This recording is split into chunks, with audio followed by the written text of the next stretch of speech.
What's going on, traders? Welcome back to another video. Today we're going to talk about the manipulation and how much longer are we going to be holding on with this regarding AMC and Gamestop. We're also going to go over some analysis on what we can expect headed into next week. So if you guys haven't already, make sure you hit the subscribe button. We go out every single day, Monday through Friday. Take some action. Come join us. Come trade live with us. Without further ado, let's hop right in. Before we dive into the analysis, guys, these huge block orders on AMC, the volume block orders are still here. Take a look at this. 120 million for AMC at 1024. Again, we speculate that this is all in regards to the short sales and the new options contracts. The man behind the DD today is Dennis Keller, who is the CEO of Better Markets. And if you're not familiar with him, he was on the congressional hearing part 2 for GameStop. He has our back. He was pro retail, which CNBC did not like. Why? Because they cropped out the part where he was speaking when they uploaded the congressional hearing to YouTube on their channel. Some of Citadel's problems is that he mentioned was they're unregulated and they have very little transparency. And he continues to point out the problems of dark pools. Again, lack of transparency and oversight. Dark pools are completely legal, but it seems to me now that these dark pools are being heavily abused and we have no oversight of that. And he mentions that as well. One of the most important things he mentioned, guys, was the high frequency trading. And from his own words, high frequency trading has created rigged markets for the purpose of wealth extraction, and this is very much apparent on the level 2 between the bid and the ask on AMC, which literally have a spread of 1 penny, and they are completely stacked on both sides on the bid and the ask. And you can clearly see this on the times and sales. The orders will literally come in like a 10.2414. These decimals are machines. They are not retail. It is not us buying at that price at that moment. It's the machines, it's the algos, and he mentioned this. He also continues to say that high frequency traders are also market makers on exchanges, so they see your guys' order flows. You know what else they see? Your stop losses. That's why there's a huge consensus going on right now that you have to remove your stop losses.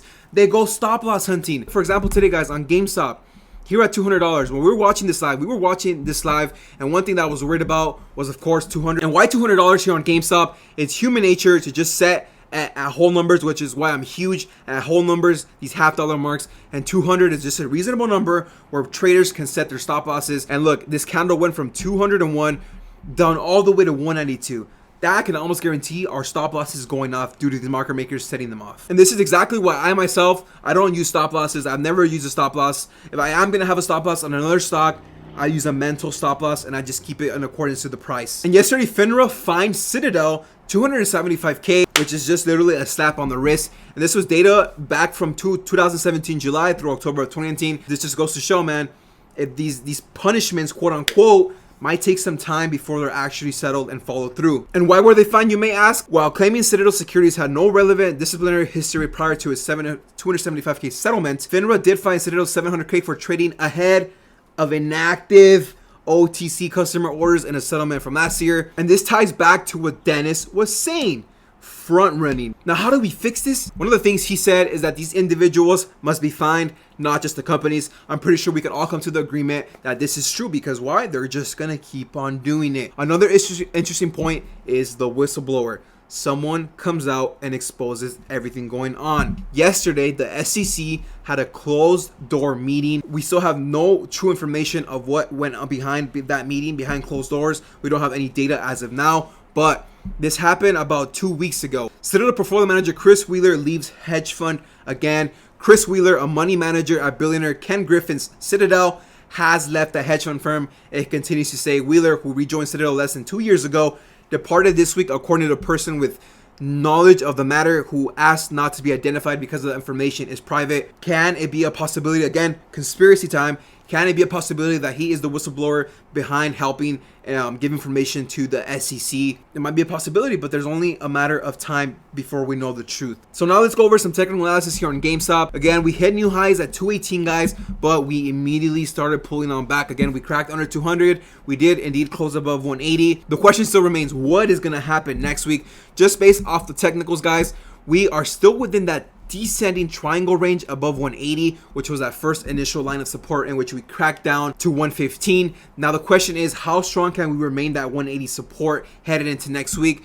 I say we have a pretty good chance of retesting that 184 support next week and possibly even breaking back again above 200 on Monday. Also, make sure you watch the overall index, the Nasdaq, which we haven't really seen that strength. I'm also invested in Tesla, aka Tesla. I'm down on that as well. I do plan to buy more, but that strength is not there, and that also tends to weigh down on the overall market and just blood everywhere. I like to call them discounts, so watch for discounts next week. As for AMC, there is a triple top resistance at $12, and AMC tends to shy away from the half dollar and the whole dollar numbers. That is again because there's a ton of manipulation going on with AMC.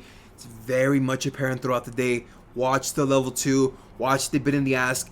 These indicators do not lie to you guys. When in doubt, zoom out. The uptrend is still there, just holding above SMA, slightly under the exponential moving average here, but like I said, we still have that support there that's pretty much going to be right around 950s. I'd like to call 950s a pretty decent ground, and you can see here now that we have the trend lines, we're in this range. 950 support, resistance being right around 12. So if we do manage to break above 12 again, GameStop is technically correlated to AMC. If GameStop does manage to break out, AMC is going to follow, but there is slightly more pressure on AMC to break out due to these huge walls we have on the ask. It's very difficult, but I believe we can break out next week. So that's pretty much it for this video, guys. If you guys found this video helpful, make sure you slap a like. I'd really appreciate it. It helps the channel. Leave a comment below with your thoughts, your analysis. You want to throw any more info on there, go ahead and drop down below. With that being said, I'll see you guys Sunday for a chill live stream. Peace out, team.